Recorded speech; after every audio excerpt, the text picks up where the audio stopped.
नमस्कार सभी भाई बहनों का स्वागत है। मैं अशोक जरोटिया। पिछले कई दिनों से जो ट्रंप के बोल बदल गए ना, उसका कारण क्या है देशवासियों? कभी ट्रंप देश के सरकार के खिलाफ बोलता है, प्रधानमंत्री के खिलाफ बोलता है, कभी टैरिफ लगाता है और कभी कहता और प्रतिबंध लगाऊंगा। अब एक दो दिन से एकदम से नरम आ गया और हमारे प्रधानमंत्री से कहने लगा वो बहुत बढ़िया मित्र है, बहुत अच्छे आदमी है, इस तरह की बातें करने लगा। कारण क्या है देशवासियों? ट्रंप जो है ना, हिंदुस्तान की सरकार के खिलाफ और हमारे प्रधानमंत्री के खिलाफ षड्यंत्र रच रहा था। अमेरिका की सीआईए और वहां का डीप स्टेट, ट्रंप उनका एनएसए, वो एक एजेंडा चला रहे थे, एक साजिश रच रहे थे कि किसी भी तरह से हिंदुस्तान के अंदर सत्ता परिवर्तन की जाए। पिछले कई दिनों से चल रहा है देश में। जो 37 MP है बीजेपी के, वो भी संपर्क में है, ये है वो, इस तरह की बातें चल रही है। वो मामला क्या था? अमेरिका की सीआईए, डीप स्टेट, एनएसए और ट्रंप की जो मीटिंग होनी थी 4-5 सितंबर को, हिंदुस्तान के खिलाफ जो षड्यंत्र रच रहा था उसमें, और उसमें दो जो इंडियन थे, जो अपने देश द्रोही लोग हैं एक तरह से, जयचंद को उनको, वे अपने फायदे के लिए उस मीटिंग में शामिल थे। वो चाह रहे थे भी किसी भी तरह से हिंदुस्तान के अंदर सत्ता परिवर्तन की जाए, प्रधानमंत्री को हटाया जाए। और उसमें जो नाम है 37 MP जो बीजेपी के हैं, उनके बारे में भी जो सूचना मिली है, वो मीटिंग होने से पहले जो षड्यंत्र रच रहे थे उसकी साजिश का पता लग गया हमारे देश की सरकार को। और उसकी सूचना ट्रंप के जो विभाग थे उन्हीं में से किसी ने दे दी हमारे अधिकारियों को। और जब ट्रंप को यह पता लग गया, मीटिंग होने से पहले ये बात लीक होगी, तो ट्रंप एकदम से क्या हाथ पैर फैल गया, हाव भाव हो गया कि भाई हमारी इतनी खुफिया मीटिंग थी और हमारे बिल्कुल मेरे कोर मेंबर उस मीटिंग में शामिल थे, अब उन ये सूचना लीक कैसे होगी? उसके बाद ट्रंप के बोल बदल गए और वो उस जो साजिश रच रहा था उसको मैनेज करना चाह रहा है। मैं यहाँ देशवासियों को बताना चाह रहा हूँ, 10-12 दिन के बाद देखना फिर ट्रंप का दूसरा रूप। और ट्रंप ने सोशल मीडिया पर हमारे प्रधानमंत्री की बुरी बुरी प्रशंसा भी की है। हमारे प्रधानमंत्री ने भी लिख दिया है सोशल मीडिया पे ट्रंप के बारे में अच्छे आदमी है।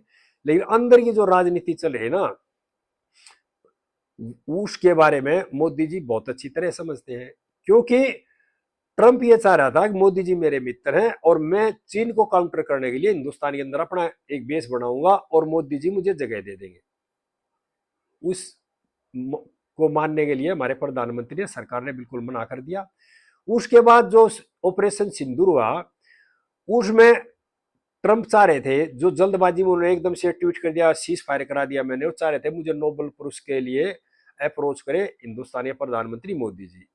जब उन्होंने उसमें कोई हिस्सा लिया ही नहीं, सीज फायर कराने में उनका कोई रोल ही नहीं, उसमें सच्चाई नहीं, तो हम क्यों करें उसके लिए? हमारे प्रधानमंत्री जी ने, मोदी जी ने मना कर दिया, अभी मैं नहीं लिखूंगा लेटर।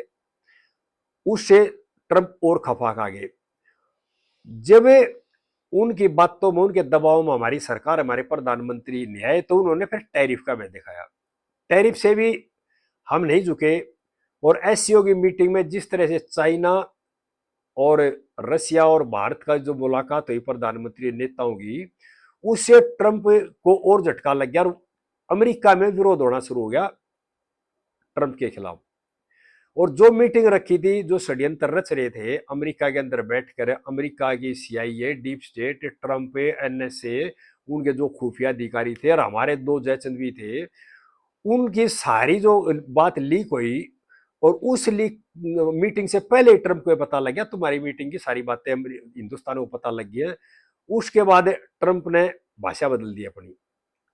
मैं देशवासियों को बताना चाह रहा हूं, देश के खिलाफ षड्यंत्र चल रहा है 2019 से ही। 14 में देश में मोदी सरकार आ गई थी। हमारे विपक्षी लोग ये चाह रहे थे जिस तरह से अटल की सरकार चलेगी 5 साल के बाद फिर कांग्रेस की सरकार आई जाएगी।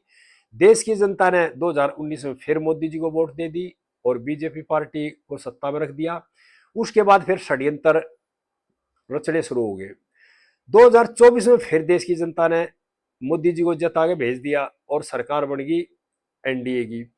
अब और षड्यंत्र ये चल रहे हैं कि किसी भी तरह से मोदी जी को सत्ता से उखाड़ के बाहर करो। और ये रोजाना नए नए षड्यंत्र चल रहे हैं। जो धनखड़ प्रकरण था वो भी षड्यंत्र का एक हिस्सा था, जो CIA डीप स्टेट रच रही है ना और ट्रंप रच रहे हैं, ये सारी वहीं से साजिश चल रही है।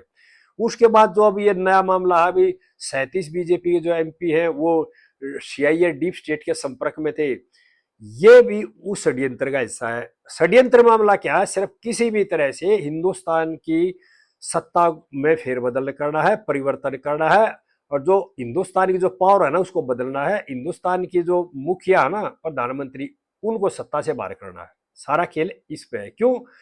जो आगे जो सत्ता में बैठाएंगे वो चाह रहे हैं हम अपना आदमी बैठाए, जिस तरह से बांग्लादेश में बैठा दिया। ये खेल है अमेरिका का। और हमारे जो विपक्ष के जो लोग हैं ना, वो भी उनके संपर्क में, उनसे मिले हुए हैं, रोजाना नया नया एजेंडा चलाते हैं। जो वहां से एजेंडा पास होता है, उनका जो प्ले लिस्ट है ना एजेंडे की, और हमारे जो यहाँ प्ले करते हैं एजेंडे को चलाते हैं, वो एजेंडा मिलता जुलता है। पहले हमारी विपक्ष के जो कांग्रेसी भाइयों ने एजेंडा क्या चला था कि चुनाव आयोग गलत है, जिस स्टेट में ये जीत जाए उड़ा ईवीएम ठीक है, जिस स्टेट में हार जाए ईवीएम गलत है, जिस स्टेट में कांग्रेस जीत जाए, विपक्ष वाले जीत जाए, चुनाव आयोग सही है, हार जाए तो चुनाव आयोग गलत है। ये जो एजेंडा चल रहा है, ये अमेरिका के एजेंडा है, इन लोगों को प्रयोग किया जा रहा है। अब एजेंडा क्या चल गया इलेक्शन में कि बिहार में वोट चोरी का एजेंडा जो चल रखा है, और जो SIR हुआ था उसके खिलाफ जो एजेंडा चल रहा था। इनका मकसद ये है कि इनके जो पॉलिसी और नीति बनते हैं ना, वो डीप स्टेट बनाता है और CIA बनाता है।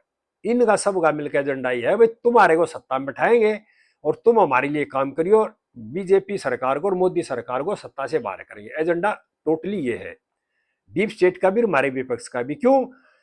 10-15 दिन क्या करेंगे? एजेंडा चलाएंगे हमारे प्रतिपक्ष के नेता, उसके बाद विदेश भाग जाएंगे, वहां उस एजेंडे पे है ना मीटिंग करेंगे। फिर अब जो है बिहार में एजेंडा चला हमारे नेता प्रतिपक्ष ने, वोट चोरी वाला, उसके बाद मीटिंग खत्म होगी, वह यात्रा भी खत्म होगी, उसके बाद बैठ के मलेशिया में जा करके, वहां कभी वियतनाम में कभी मलेशिया में। क्यों?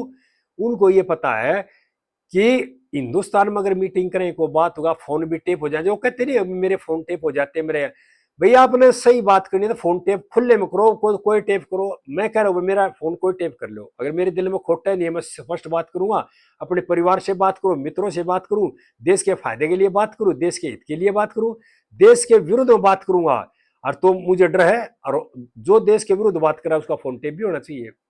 अब क्या करें? फिर क्या करते हैं, एजेंडा 10-15 दिन देश में चलाएंगे, उसके बाद विदेश भाग जाएंगे और वहां इस एजेंडे को फिल्टर करेंगे और फिर बात बताएंगे। फिर एजेंडा फेल हो जाएगा, उसके बाद फिर दूसरा एजेंडा ढूंढेगा। अब क्या चलना है भाई, इसमें मात दे दी सरकार ने, अब दूसरा एजेंडा ढूंढो, उस पर काम करेंगे। आगे देखना नए नए और किस तरह के एजेंडे आएंगे। मैं यहाँ देशवासियों को बताना चाह रहा हूं, जो एजेंडे चले हैं, किसान आंदोलन वाला लेकर देख लो, उसमें भी यही नीति थी। अभी मोदी सरकार बल का प्रयोग करे, किसी भी तरह से बदनाम हो जाए सरकार बल प्रयोग करने में, और देश की जनता सरकार को हरा दे। सरकार ने ऐसा कदम कोई नहीं उठाया, इन नए एजेंडे चला रहे हैं। और ये भी देखना, जिस तरह से बांग्लादेश में या नेपाल में जो चल रहा है ना, इस तरह काम भी कराएंगे, क्योंकि देश की जनता को भड़काएंगे, नौजवान बच्चों को भड़काएंगे। लेकिन मेरी देश के सभी नौजवानों से, सभी नागरिकों से प्रार्थना, ये जानबूझकर षड्यंत्र हर देश के नागरिक के खिलाफ और देश के खिलाफ, देश की सरकार के खिलाफ और प्रधानमंत्री के खिलाफ, इनके बहकावे में नहीं आना है। इन्होंने हमारा भला कभी नहीं करना, ये चाह रहे अपना स्वार्थ। अमेरिका अपना स्वार्थ चाह रहा है, हमारे विपक्षी नेता अपना स्वार्थ चाह रहे हैं। एक एजेंडा और चला था 75 साल की उम्र वाला। क्यों? मोदी जी की अभी सितंबर में 75 साल की उम्र हो जाएगी, तो एजेंडा चला रखा है मोदी जी अपने आप इस्तीफा दे देंगे। ऐसा नहीं है, मोहन भागवत जी ने क्लियर कर दिया, ये उम्र की कोई लिमिट नहीं है। 75 साल की जो है, ये हमारी पार्टी का मामला, देश का मामला, हमारी राजनीति का मामला है। ये कोई लिमिट वो नहीं है भाई 75 साल जरूरी है। अगर आदमी स्वस्थ है तो 100 साल भी काम कर लो। इसी तरह से रोजाना नए नए एजेंडे चला रहे हैं US में बैठ के। और मैं यहाँ नेता प्रतिपक्ष से भी और विपक्ष के जो नेता हैं उनसे भी कहना चाह रहा हूँ, देश के अंदर जो वोट डालेगी देश की जनता, देश के लोग बहुत समझदार हो चुके हैं। सोशल मीडिया का जमाना है, बहुत आगे निकल चुकी है दुनिया, और आपकी सोच बहुत पीछे रहेगी। ट्रंप को ये कहना चाह रहा हूं, ट्रंप जी अब जमाना बहुत बदल गया, भारत बहुत बदल गया 2014 के बाद। बहुत मजबूत सरकार है, देश के जो लोग हैं ना बहुत अच्छी सोच के साथ आगे बढ़ रहे हैं। ट्रंप एक और एजेंडा चला रहा है, हमारे जो आईटी वाले बच्चे हैं वहां जो काम करते हैं उनके वीजा नियमों में बदलाव कर, ये भी एक उस एजेंडे का हिस्सा है ना, उस साजिश का हिस्सा है। अभी उनके नियमों में बदले कर दो, ये विपक्ष के नेता हिंदुस्तान में एक रूमर फैला देंगे, और भाई मोदी की ट्रंप की नहीं बन रही, और इसलिए ये कर दिया, वहां नौकरी भी नहीं मिलती हिंदुस्तानियों को, बाहर कर रहे पकड़ पकड़ के। एक बजे वो बाहर करे जब भी चला था ना, मैं हथकड़ी लगाई सरकारी के क्या कमी, इस तरह के एजेंडे फैलाते हैं। टोटली मकसद है कि किस तरह से हिंदुस्तानी सत्ता को हथियाना। लेकिन मैं ट्रंप को यह कहना चाह रहा हूं, ये बांग्लादेश नहीं, भारत देश है, और भारत की संस्कृति के बारे में आप नहीं जानते, ये पहले वाला भारत नहीं है। 2014 के बाद भारत बहुत कुछ बदल गया है, और भारत के लोग बहुत समझदार हो चुके हैं। अगर हमारे आईटी के बच्चों ने अमेरिका छोड़ दिया तो अमेरिका जमीन पर आ जाएगा उसी दिन से, धड़ाम से ही। और मैं देशवासियों को एक बात और कहना चाह रहा हूं, इस तरह के एजेंडे और भी चलेंगे, लेकिन हमने इन जो देशद्रोही लोग हैं जो हमारे जैसे, उनसे भी सावधान रहना है। और अमेरिका में जो बैठे हैं ना उनको तो हम सबक सिखाए दे, क्योंकि वोट तो हमने डालने हैं ना, हमारे देश के लोगों को डालने हैं। हम जो अच्छा काम करेगा देश के गरीबों के लिए, देश की जनता के लिए, उस सरकार को रखेंगे। और सरकार यानी कि ताकत के बल पर नहीं बदली जाती, सरकार बदलती है लोकतंत्र वोट के बल पर। और जो जनता की भलाई के लिए काम करेगा, अपना स्वार्थ त्यागेगा, उसको हम सरकार में रखेंगे। और जो अपना परिवार अपना भला करेगा, गरीबों का जनता भला नहीं सोचा, उसको सरकार में हम क्यों रखेंगे। सभी देशवासियों को प्रार्थना है, देश के खिलाफ बहुत बड़ा षड्यंत्र चल रहा है और सरकार के खिलाफ। ट्रंप और सीआईए डीप स्टेट का मानना क्या क्या चाह रहे हैं, अभी अमेरिका जो है वो चाइना पे कंट्रोल करना चाह रहा है। अमेरिका दूर है, चाइना दूर है, उनको एक बेस चाहिए हिंदुस्तान में या आसपास बगल में, वो बेस हिंदुस्तान दे नहीं रहा। अब उन्हें क्या थ्योरी अपना ली अपनी, किस उस पर चल पड़े, हिंदुस्तान को तोड़ के टुकड़े कर दो। इस तरह से 2 दिन पहले एक ऑस्ट्रेलिया के आर्थिक सलाहकार ने भी कहा था कि हिंदुस्तान को कुछ बांग्लादेश में दिखा दिया, कुछ पाकिस्तान में, कुछ नेपाल में, इस तरह बनाकर नक्शा बना दिया। उसका जो जो सोशल मीडिया पर अकाउंट भी ब्लॉक कर दिया है सरकार ने। यानी कि इस तरह से एजेंडे चलाते हैं भाई, हिंदुस्तान को तो ऐसा मान लिया भाई हिंदुस्तान नाम का तो कोई मुल्क ही नहीं है।